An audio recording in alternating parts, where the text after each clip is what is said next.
Hello, I'm Lynn Doyle. Thank you for joining us here on Meet the Doctors, where each week we look at important health news, medical breakthroughs, and alternative therapies and how they may impact you and your family. We explore the facts so that you can make educated decisions because we want to empower you to take charge of your own well-being.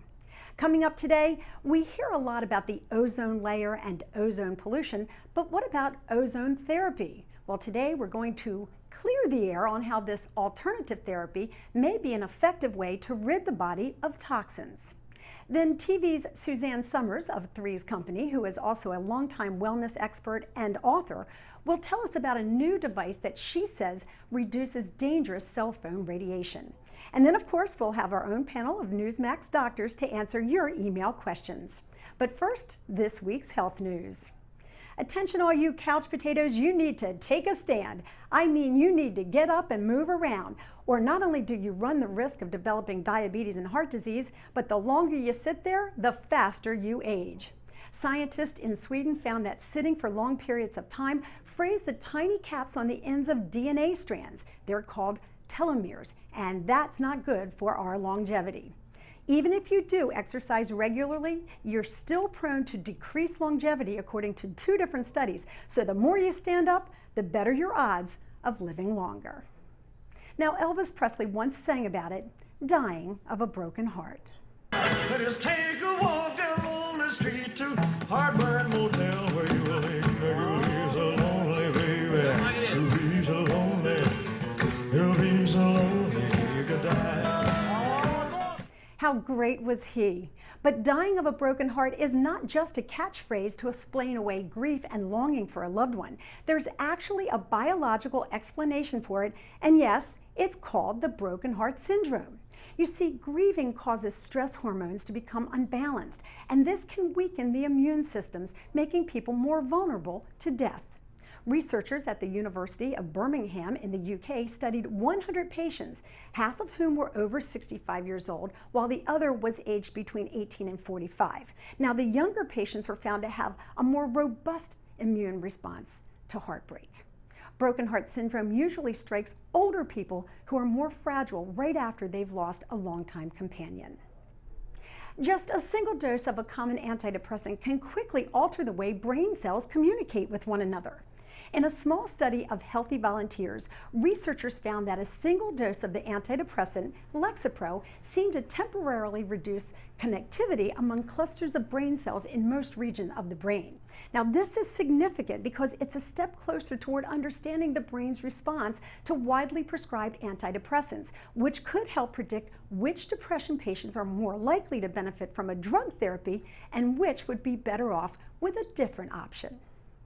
Hey, are you afraid to take a financial gamble, or are you the kind of person who will risk it all?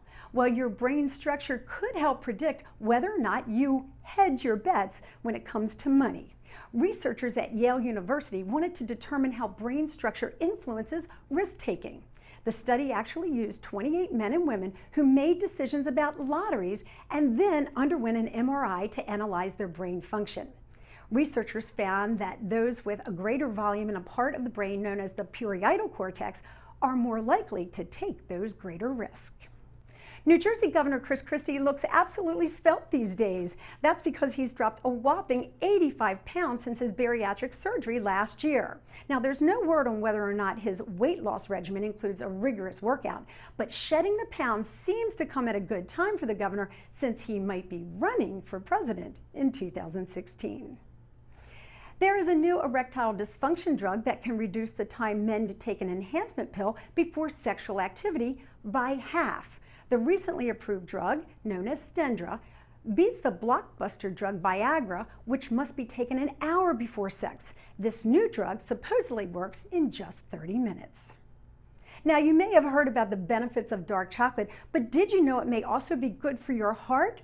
Researchers using cocoa powders in a model of the digestive tract found that certain bacteria in the stomach actually eats dark chocolate, ferments it, and then releases anti-inflammatory compounds that benefit our hearts. In addition, people could gain even greater health benefits if they eat dark chocolate along with solid fruits like pomegranates and acai. To talk more about this sweet antioxidant benefit of dark chocolate is our own Newsmax Deputy Health Editor, Nick Tate. Nick, it's great to see you, and it's great to hear that chocolate is good for us. It's really good news, isn't it, Lynn? I mean, chocolate has become another one of those foods that was once demonized as a dietary evil, but is proving to be beneficial. It's no longer a guilty pleasure, and I guarantee you my wife Jody is going to be very happy to hear this. Now, recent research has suggests that chocolate, particularly dark chocolate, can help combat heart disease, but also stroke, dementia, diabetes, and even obesity. Scientists have long believed that it's the antioxidants in dark chocolate that can reduce inflammation in the body, but they couldn't really explain how those benefits took place. But this new research that you mentioned by Louisiana State University, scientists found that good bacteria in the gut break down chocolate, and that ferments and produces these anti-inflammatory compounds. Other studies have shown that antioxidants in chocolate can help improve lean muscle mass and contribute to weight loss. European studies have found that healthy flavonoids in chocolate can improve circulation. Frequent consumption of chocolate can lower blood sugar levels and boost the body's ability to metabolize glucose, so it fights diabetes. And even these natural compounds can destroy inflammation-causing free radicals that spur the development of cancer, and can even protect brain cells from injury. So you might say that chocolate is no longer a dietary evil, but is indeed a superfood. Well, that's great news, but wherever someone says that it's great for you or that it's a superfood, one must ask if there's a dark side to it as well, a downside, so to speak. Unfortunately, there is a catch. The problem is that it's the company that chocolate often keeps. It's often packed into very sugary, high-fat, high-carb foods like cakes and pies, cookies and pastries, and that can counteract the benefits of the chocolate itself. But as long as you're eating those foods in moderation, or eating foods that have chocolate has a high cocoa content, or as you suggest, pairing it with healthy foods like berries or other foods, there's pretty good evidence that chocolate really does more good than harm from a health perspective. Okay, well, I'll be the first in line at the chocolate store. Nick Tate, thanks so much for that information. We're going to take a short break. I know we'll talk to Nick in just a few minutes. But when we come back, is ozone therapy the natural disease fighter that you've never heard of? Well, you're going to hear about this alternative therapy if you stay with us here on Meet the Doctors. It's coming up right after this.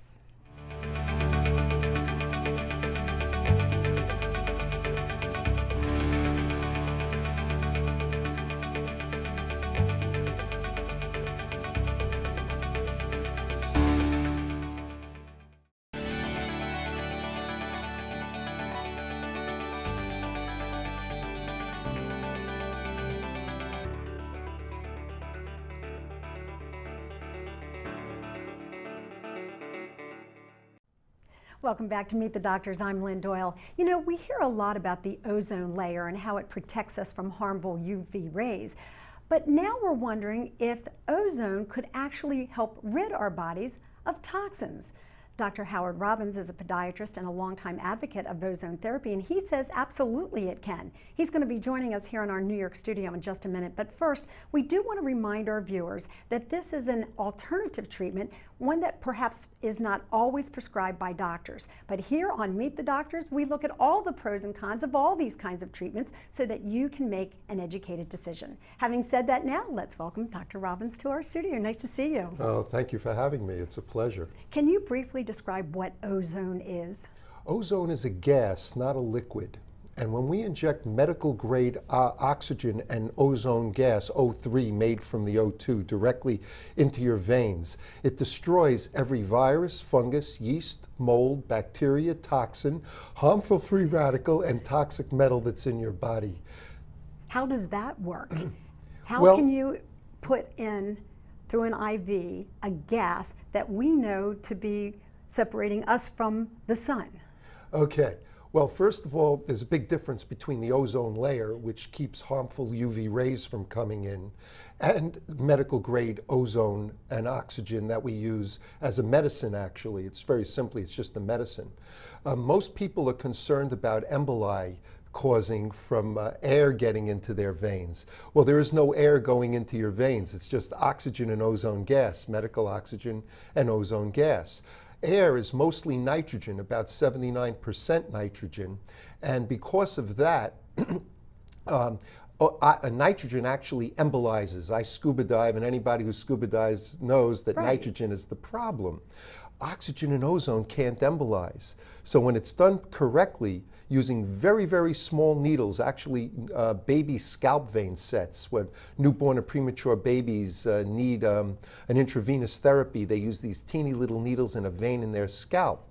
Well, that's the needles we're using. So teeny little bubbles go in, and when these bubbles dissolve quickly into the blood, and attach onto the iron molecules on the red blood cells that are devoid of oxygen. And that's how they get transported around the body. And you say that that method can actually rid people of a variety of diseases.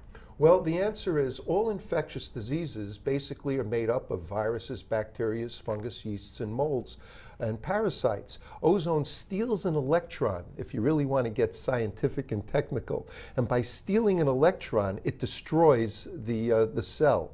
Now, it doesn't harm healthy cells in our body, because healthy cells in our body have enzymes, superoxide dismutase, catalase,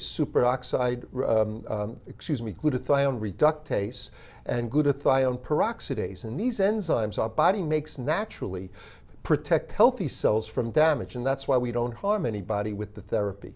And how many people have you actually been able to help?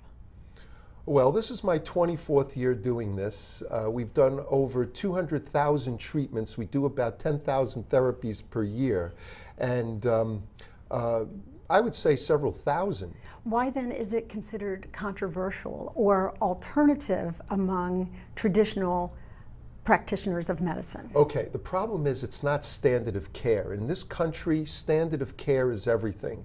Every doctor has to practice a certain way, unless you do it the way I do it as part of independent research studies.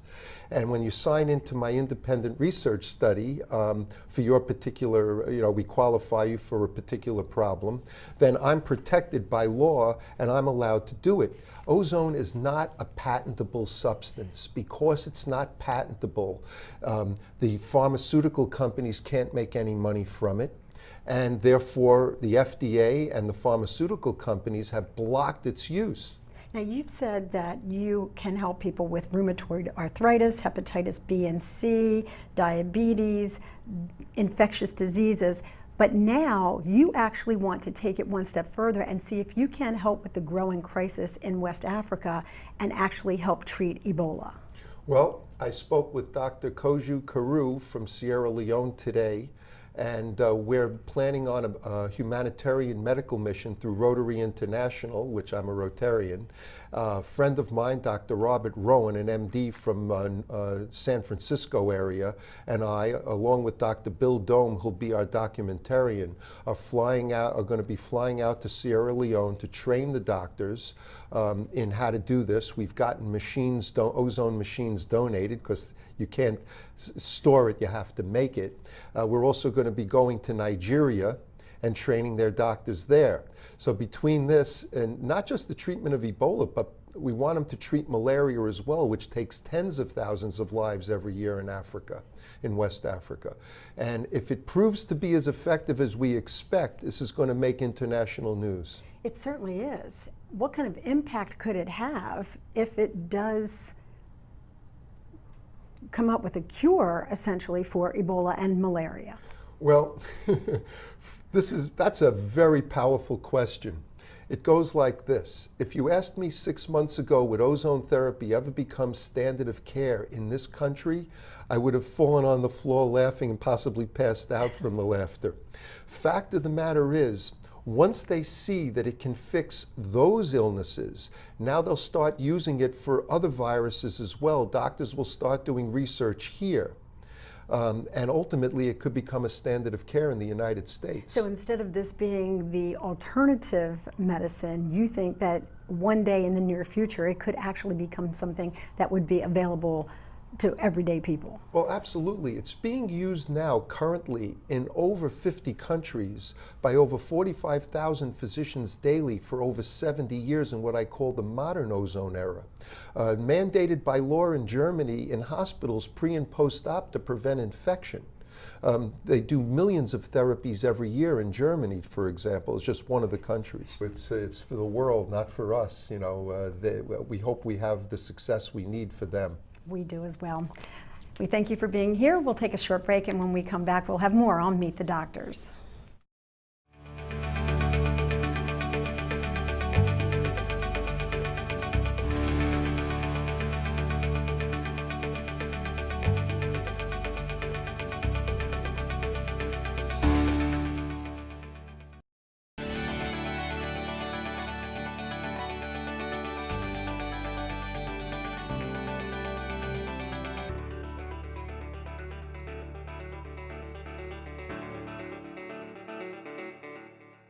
Okay, so if you're like me, you probably never go anywhere without your cell phone with you, right? Could that be dangerous? Well, we're going to find out. Let's go back to Nick in South Florida. Hey, Nick, what about this cell phone? Do you carry yours everywhere you go? I do. I'm like most Americans. I'm really wedded to my cell phone, and the idea that it could be a problem is really a scary notion. In fact, there are more cell phones in use in this country than there are citizens. More than 300 million Americans use a cell phone every day. That's 3 times as many as a decade ago, and globally we're talking about 5 billion people. Now, there have been some concerns about cell phone radiation and that it may in fact affect the brain and other tissues, but to date there has not been conclusive evidence from studies of animals or people that phones pose a significant risk, according to the National Cancer Institute. As a result, the federal government and most international health regulators maintain that cell phones are safe. Scientists say that radio frequency energy does not cause DNA damage in cells, and it's not been found to cause cancer in a number of studies, but the issue is still being debated, with some studies suggesting that there's at least statistical evidence that there might in fact be a risk, and we just don't know. So what, if anything, is the federal government or the FCC doing to address this potential problem? Well, the FCC, which regulates cell phone use, said that it was going to re-review the safety of cell phones, how radio frequencies emitted by cell phones and wireless devices affect people amid the lingering concerns. But, you know, some health advocates say that it's just too soon, and we won't really be able to tell if cell phones pose a long-term hazard because they really haven't been out that long. So there really is no definitive way to say today what the long-term risk will be, and we may not know for many years or even decades. So some critics suggest, critics of the government and how we're regulating cell phones, that it's essentially a very large experiment that we're all involved in. And amid the uncertainties, many experts say that it's a better idea to just take those precautions you can to reduce your exposure to cell phone risks, even though we do carry them everywhere we go. And we're going to have a suggestion on how you can reduce that risk coming up in just a minute. Thanks, Nick. Thank you, Ellen. We are joined now via Skype by the one and only Suzanne Summers. Suzanne, thank you so much for joining us here on Meet the Doctors. My pleasure. Tell me how it is that you got interested in this cell phone device. Well, I'm a writer of health books and very interested now in the effects of toxicity on the human body, on the brain, on the gut. And that kind of leads right into the effects of electromagnetic frequencies, EMFs, and electromagnetic radiation. And I'm also a spokesperson for a company called LifeWave, which is a nanotechnology company that makes a patch that will protect, like a little chip that you put in your phone that will protect you from electromagnetic rads by 98%. And what was startling to me when I started doing research about this, do you know that holding your cell phone up to your ear is equivalent to putting your head next to a microwave oven? And that's not something that we would normally do. It's like when we were kids, they told us not to watch TV too closely. Right. Or if you have an overdramatic mother who's going to put her head in the oven, she might have tried to put it in the microwave. So how does it work? We just put it on our existing phone and it creates a shield that protects us? Well, you got a spring for the case when you buy your phone, because you got to have something to hold it on. So if you went the extra mile and you got the case, then you take your little chip here with the design on the back of the phone, and then you just put it on your phone, and voila, 98% protection. Now, think of all the people who keep their cell phone on the side of their bed, or they use it as their alarm clock, or Right. they're just addicts, you know. I've been known to do that. If you wake up in the middle of the night, you do that thing, which is crazy, but we all do it now. Think of all the ERs that we are getting just by having it in that proximity. So think of the peace of mind of having a 98% protection. I have children and grandchildren. I wouldn't think of letting them have a cell phone without it. Okay. The brains aren't formed yet, and plus they're getting, think of all the hits the brains of the kids are getting now from just the toxicity in our food and environment. I mean, we're under the greatest environmental assault in the history of mankind. So every little thing you can do to stop the assault Right. puts you ahead of the game, and that's what I think this is. Okay. You continue to just really generate a lot of interest in age-related disease and caring for yourselves and living longer. And you are a perfect example. People look at you and you don't look any different than you did 10 years ago. What's the secret? Well, there is a new way to age, and that's what's really exciting, and that's what I'm Too Young for This is about. Of we don't have to age the way Our we are mothers watching. did. Well, even actually, when you look at the paradigm of our mothers, and with all due respect to all of our mothers, but they didn't have the advantages that we have right now. So when you see it, you think, wow, I don't want that. It's decrepit, it's frail, it's Right. one of the big three: cancer, heart disease, Alzheimer's, and then the final, what everybody's thinking is inevitable last step, which is the nursing home. So number of years ago, I looked at that and I thought, I don't want that. What do I have to do to not go there? And so the way that I figured out for myself and then started writing about in my books is replace what I've lost in Right. the aging process with natural bioidentical hormones, exactly what I need, not too much, not too little, exactly what I need.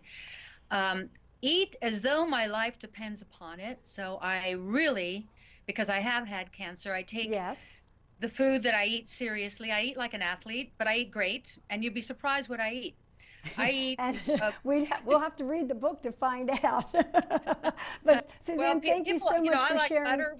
I like butter, so I'm going to talk a lot about butter in the next book, about why it's good for you. Yeah, we just did a show on that, on how butter's not necessarily the evil that we thought it was. But Suzanne, it's been great spending this time with you. I certainly appreciate you giving us your perspective and your time here on Meet the Doctors. Thanks.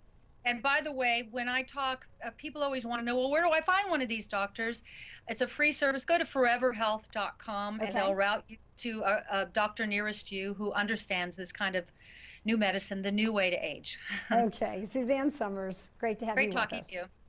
Thanks. And we'll take a short break and we'll be back with more right here on Meet the Doctors.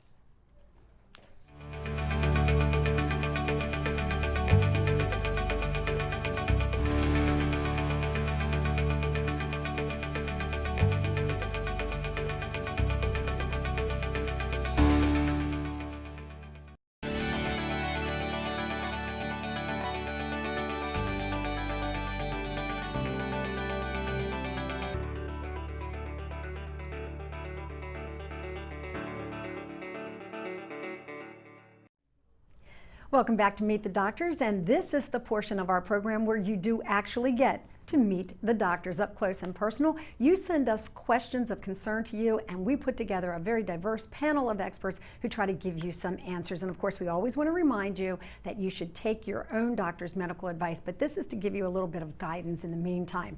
And when I say we have a diverse panel today, we certainly do. Let me introduce our guest to you. Dr. Howard Robbins is a podiatrist who is a long-term ozone therapy advocate. He's joining us in our New York studio, along with an internist and an expert in pain and fatigue management, Dr. Jacob Teitelbaum. Joining us from our South Florida studio is Dr. Jay Traven, who is a gynecologist. And we welcome all of the gentlemen to the show. It's good to see you. Let's start right away with Dr. Teitelbaum, because we have a question about fibromyalgia and what causes the pain. Perhaps you could first start with a description of what fibromyalgia is. An important area, Lynn. Fibromyalgia is an energy crisis where people have widespread pain associated with fatigue and inability to get a good night's sleep. They have horrible insomnia. The best way to treat it, and our published research shows that 91% of people improve with an average 90% increase in quality of life by treating with the SHINE protocol: sleep support, hormonal support, infections, nutritional support, and exercise as able. These are very effective, and this is a very, very treatable illness. If our viewers do not have access to the SHINE protocol, is there another resource perhaps for them? Well, if they go to endfatigue.com, there's a free energy analysis program where they can do a quiz and even enter pertinent lab tests if they have them. It'll determine and help their doctors determine what's causing their chronic fatigue and fibromyalgia and tailor a treatment protocol to their case. All right. Dr. Robbins, we're going to ask you to return to your roots as a podiatrist to answer our next question. It is, what is a bone cyst and how is it treated? Okay, there are many types of bone cysts, benign and cancerous. They have to be resected out. Sometimes you put another piece of bone in to fill in the dead space. We do intravenous ozone therapy to support the therapy, the surgery before and after. That's commonly used in Germany to prevent infection and help in the healing process. But simple resection is usually the fastest and easiest way if they need to be removed. All right, thank you for that answer. Let's go to Dr. Traven. We have a question about the use of hormones. The viewer asks, can I use hormones during menopause? And if so, what are the side effects? That's a great question, Lynn. Hormones can be used during menopause for two basic reasons. The first is for symptomatic relief. This is the reason why most women go to their doctor for hormone therapy. Things like hot flashes, insomnia, mood instability, back pain, joint disturbances are all things that can really be disruptive not only to the patient but also to her family and loved ones. The second major group of reasons for using hormone therapy in the menopause is for the amelioration or the prevention of diseases. We found out that amazing to most people is that hormone therapy does not cause breast cancer. The recent studies by the Women's Health Initiative, stratification studies, and a wonderful study called the KEEP study that was published and available on the internet in October of last year, have shown rather conclusively that estrogen does not cause breast cancer. It can make it grow faster, but it doesn't make it spread faster, and thus the cure rate is actually higher. Other things that the hormone therapy can help with, it helps to reduce the incidence of colon cancer, which is the second commonest cause of cancer death in women. It reduces the incidence of macular degeneration of the eye. It's considered first-line treatment for prevention of osteoporosis, and hip fractures are nothing to sneeze at. It helps to accelerate wound healing, and it helps to prevent bladder infections and some annoying, although not lethal, urinary tract symptoms as women get older. So there's several reasons to use hormone therapy. Let me add, hormone therapy is not for everyone. First, one has to make sure it's safe. Imaging studies, laboratory studies, a careful history and physical examination. But once we can establish that hormone therapy is safe, properly administered and properly supervised, it can definitely increase the quality of life, and in many cases can actually extend the lifespan. Lynn? I'm certain that that's good news for the women out there who have questions about hormone use. We have another question now for Dr. Teitelbaum. This one is about a particular drug, gabapentin. Is it an effective fibromyalgia treatment? Absolutely. Gabapentin, also known as Neurontin, is very low dose and very low cost and can be very helpful for both sleep and fibromyalgia pain. Another medication, especially for those who don't have insurance to pay for the three expensive ones, would be Ultram or Tramadol. These medications, in addition to Lyrica, Cymbalta, Savella, all help fibromyalgia pain. In addition, natural therapies, I like one called Curamin, which is a mix of 4 herbs, and also End Pain, a mix of 3 herbs. All of these can be very helpful for fibromyalgia pain. And over 3,000 people I've treated, I can count on my fingers how many have not gotten good pain relief.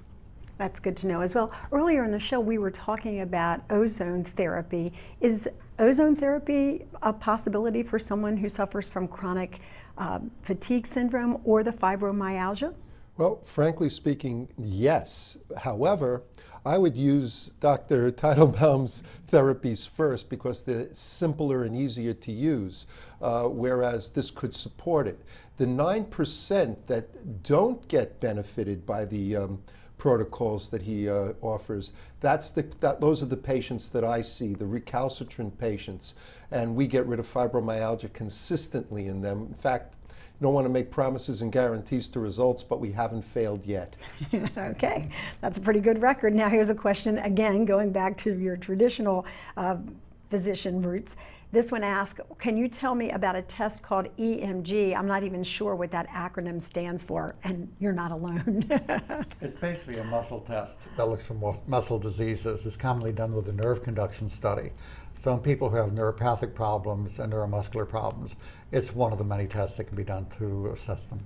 I thought that was actually for you, Dr. Robbins, but instead that's it was okay for because Dr. Teitelbaum. We used to use an Eagle system. It's a very comfortable way of doing the EMGs, where with normal EMGs you have to stick needles in, pass a current through, and measure the speed that it goes through to determine damage or not. This does it without having to do that, so it's a very comfortable test, and you get the same results in the end. Okay, well, thank you both very much. We have to take a short break, but when we come back, we'll continue to answer some of your questions. And of course, we always want to hear from you, so please go to our website and pose any question that you have about your medical health. We'll be right back with Meet the Doctors.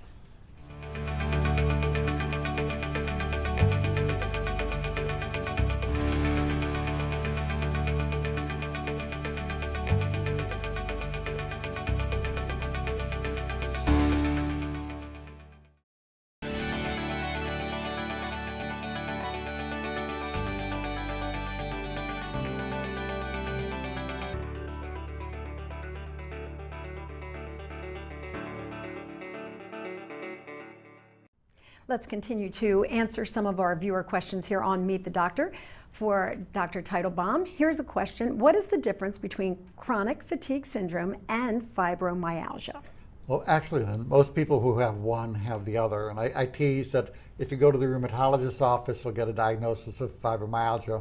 If you walk out the door and go next door to the infectious disease doctor, you'll get a diagnosis of chronic fatigue syndrome.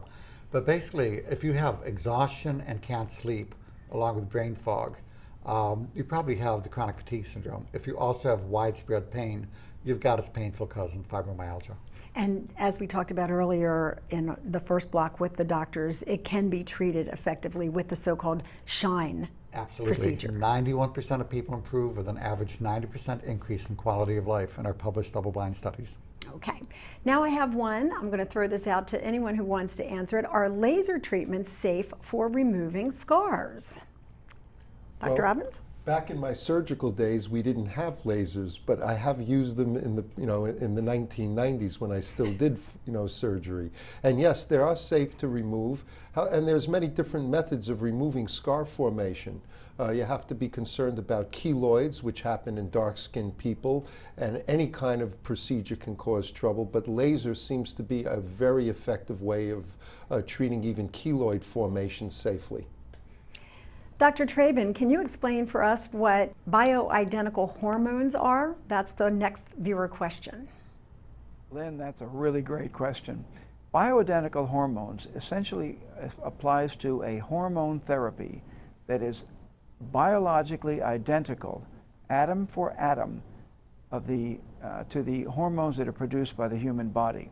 Some people feel, mistakenly, that when one makes up a compounded hormone therapy, which is something different than not found on the shelves, that's bioidentical. But actually, bioidentical refers to the actual hormones produced by the human body. For example, estradiol is the predominant human estrogen. There's also estriol that's produced, natural progesterone, natural testosterone.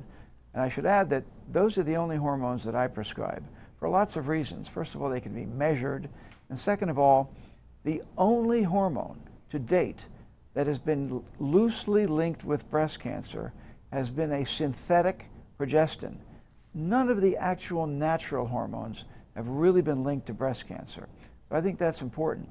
The other nice thing about bioidentical hormones is that you can custom blend a dose and a ratio to other hormones for each patient. We all know that we're all snowflakes. We're all different from one another. So why give a one-dose-fits-all therapy? When you go to the drugstore and pick up a prescription for a off-the-shelf hormone, it's something that's used by many people who may weigh different amounts, who may be taller, who may have different metabolisms. So why not custom blend a hormone therapy combination for each patient? Bioidenticals is the way to go, and I would suggest that if your gynecologist or your primary care physician is unwilling to talk about bioidentical hormones, you might want to get a second opinion. Lynn? Always great advice. Another question now for Dr. Teitelbaum. What is the best treatment for depression? I've read that some drugs can actually make you have suicidal thoughts. Absolutely. A lot of antidepressants are pretty nasty and not that effective. Natural therapies, for example, bioidentical thyroid, such as Armour thyroid, has been shown, even with normal blood tests, to be very effective for depression. Also herbals. There's a recent double-blind study that looking at curcumin, which is what makes spice or curries yellow, and using a highly absorbed form called Curamed in a head-on study against antidepressants was as effective for depression. So there are a lot of things you can do to make those blues go away. Do you find that your patients who suffer from chronic fatigue or chronic pain sometimes actually find themselves in a depressed state as a result of it? In our research, 1 out of 8, which is about the same as you'll see from multiple sclerosis or any other severe disease. But then you have to treat the depression. That doesn't mean that you don't also treat the other health condition that's causing the depression. Another question for Dr. Robbins, is Lavazza safe for everyone? I heard that it can raise your LDL, your cholesterol, by 40% and carries a serious warning, but other ones are available that keep the cholesterol a little bit lower. Which of the two would you suggest? Well, I'm not a big fan of pharmaceutical medicine, being into natural medicine for so many years. Yes, it comes with a lot of adverse reactions and negative side effects. And unfortunately, this isn't usually discussed with the patient. It's very important that you determine whether or not this is really right for you before you pick a drug. Many of the drugs and pharmaceuticals today are advertised on television to promote them, and they tell you what wonderful things they can do, and at the same time there's a voiceover telling you all the horrible things that can occur to your body from it. So you have to be real careful with the pharmaceuticals. There's a lot of natural ways to do the same thing, and I prefer that the patients that I see go to the doctors that deal with functional medicine, as we call it today, natural medicine as well as traditional medicines, and blend the two to get the best results. What I'm hearing from Dr. Traven and from both of you here in the studio with me is that you are suggesting and encouraging a holistic approach as much as the traditional approach by prescribing medicine. So holistic is something that people should look into as well. Absolutely. All right. Well, Dr. Traven, we want to thank you so much for being with us. Dr. Robbins, thank you for your time. And Dr. Teitelbaum, good to have you here as well. As always, we thank you for the questions that you've sent in. Until the next time, we hope that you stay happy and healthy. I'm Lynn Doyle from Meet the Doctors.